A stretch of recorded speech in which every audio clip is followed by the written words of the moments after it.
तो एक housing society है जहां स्नैक बनाने का एक बहुत ही सिंपल सा प्लान बनता है, लेकिन ये प्लान सोसाइटी के रूल्स की एक कह सकते हैं लोहे की दीवार से जा टकराता है। तो चलिए देखते हैं ये मजेदार टकराव, और इसका जो सॉल्यूशन निकला ना, वो तो और भी कमाल है। शायद इससे हम सबको कुछ सीखने को मिले। सोच के देखिए क्या होता है जब ट्रेडिशन और कम्युनिटी वाली फीलिंग सोसाइटी के नियम कानून वाली किताब से आमने सामने आ जाती है। मतलब पापड़ चकली बनाने का एक सीधा साधा प्लान और वो बन जाता है एक बड़ा सा ब्यूरोक्रेटिक बवाल। ये एक ऐसी कहानी है जो मुझे लगता है हर सोसाइटी में किसी ना किसी तरह होती ही रहती है। तो कहानी शुरू होती है एक बड़े ही नेक और टेस्टी इरादे से। सोसाइटी का जो महिला मंडल है ना, वो सब मिलकर सोचते हैं कि चलो कुछ ट्रेडिशनल बनाया जाए। प्लान बिल्कुल सिंपल था। उनका कहना था कि हम महिला मंडल ने ना आलू साबूदाना के वेपर्स, चकली, ये सब बनाने का सोचा है। अब देखिए, ये सिर्फ स्नैक बनाने की बात नहीं थी, ये तो एक बहाना था एक साथ आने का, मिलजुल कर काम करने का और अपनी ट्रेडिशंस को जिंदा रखने की एक छोटी सी लेकिन बड़ी प्यारी कोशिश थी। ओके, तो लिस्ट में क्या क्या था? आलू साबूदाना के वेफर्स, चकली और मंगोड़ी। अब इन सारे ट्रेडिशनल स्नैक्स में ना एक चीज बिल्कुल कॉमन है, वो ये कि इन सबको धूप में सुखाना पड़ता है। और बस यहीं से कहानी में आता है एक सुपर इंटरेस्टिंग ट्विस्ट। देखिए, इन सब चीजों को सुखाने के लिए उन्हें बस एक ही चीज चाहिए थी, बिल्डिंग की टेरेस। सिंपल। पर टेरेस की चाबी किसके पास थी? सोसाइटी के सेक्रेटरी के पास। सुनने में तो ये रिक्वेस्ट कितनी सीधी लगती है ना, भाई छत की चाबी दे दो। लेकिन बस यहीं से ये सीधा सा मामला आहिस्ता आहिस्ता उलझना शुरू हो जाता है। और अब स्टोरी में एंट्री होती है उस कैरेक्टर की जिसके हाथ में चाबी भी है और नियम कानून की किताब भी। तो पेश हैं सोसाइटी के सुपर स्ट्रिक्ट नियम पालक सेक्रेटरी। इनका नाम है भिड़े और ये खुद को सोसाइटी के एकमेव सेक्रेटरी कहते हैं, मतलब द वन एंड ओनली।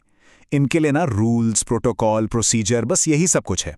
समझ लीजिए रूल्स की चलती फिरती एनसाइक्लोपीडियाएं ये, और किसी भी हालत में एक भी रूल तोड़ने को या मोड़ने को बिल्कुल तैयार नहीं। तो यहां पर जो कॉन्फ्लिक्ट है ना, वो बिल्कुल साफ दिखता है। एक तरफ है माधवी, जो कि भिड़े की पत्नी है। उनकी रिक्वेस्ट एकदम सीधी है, हमें स्नैक्स सुखाने के लिए टेरेस की चाबी चाहिए। और दूसरी तरफ है सेक्रेटरी भिड़े, जिनका जवाब बिल्कुल रूल से बंधा हुआ है। एक फॉर्मल एप्लीकेशन देनी होगी, मैं बस ऐसे ही चाबी नहीं दे सकता। मतलब भिड़े के लिए उनकी सेक्रेटरी की कुर्सी उनके पर्सनल रिश्तों से भी ऊपर है। वो बिल्कुल क्लियर कर देते हैं कि भाई इस वक्त मैं तुम्हारा पति नहीं, सोसाइटी का सेक्रेटरी हूं।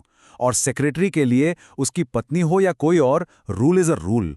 कोई एक्सेप्शन नहीं, कोई डिस्काउंट नहीं, बिल्कुल नहीं। तो जब ये नियमों की दीवार काफी ऊंची होने लगती है, तो इसे तोड़ने के लिए एक और कैरेक्टर की होती है एकदम धमाकेदार एंट्री। कह सकते हैं एक चैंपियन की एंट्री।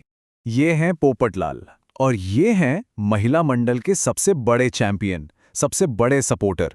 उनका फंडा बिल्कुल क्लियर है, अगर महिला मंडल कुछ कह रही है तो वो सही ही होगा, फुल स्टॉप।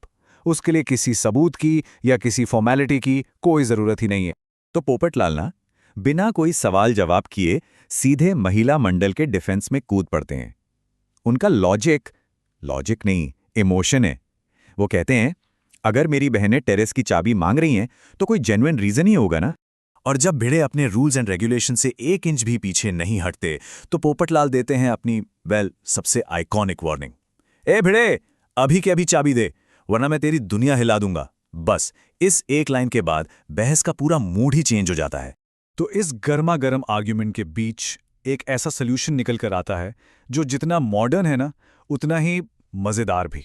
सोल्यूशन का नाम है वॉइस नोट। तो सवाल अब यह है कि क्या नई टेक्नोलॉजी पुराने जमाने के रूल्स की इस गुत्थी को सुलझा सकती है? और इसका जवाब जितना आसान है उतना ही ब्रिलियंट भी है। और बस यहां टेक्नोलॉजी एक ब्रिज का काम करती है। आइडिया आता है कि अरे लिखित एप्लीकेशन छोड़ो, एक वॉइस नोट भेजते हैं। तो बस महिला मंडल की तरफ से सेक्रेटरी को एड्रेस करते हुए एक फॉर्मल रिक्वेस्ट रिकॉर्ड की जाती है और भिड़े के फोन पर भेज दी जाती है। और कमाल की बात देखिए, भिड़े भी रूल्स को फॉलो करते हुए जवाब में एक वॉइस नोट भेजकर ही परमिशन ग्रांट कर देते हैं। एंड दैट्स इट, काम हो गया, परमिशन मिल गई। देखिए, भिड़े के प्रोटोकॉल की भी इज्जत रह गई और महिला मंडल को 1 हफ्ते के लिए टेरेस का एक्सेस भी मिल गया। मतलब कितनी आसानी से एक बड़ी प्रॉब्लम सॉल्व हो गई, है ना? लेकिन कहानी यहां खत्म नहीं होती। क्योंकि जैसे ही ये कॉन्फ्लिक्ट खत्म होता है ना, कॉपरेशन का यानी सहयोग का एक नया चैप्टर शुरू होता है। और ये चैप्टर दिखाता है कि ये लोग आखिर में हैं तो एक कम्युनिटी ही। और अब हमें भिड़े के दो अलग अलग रूप देखने को मिलते हैं।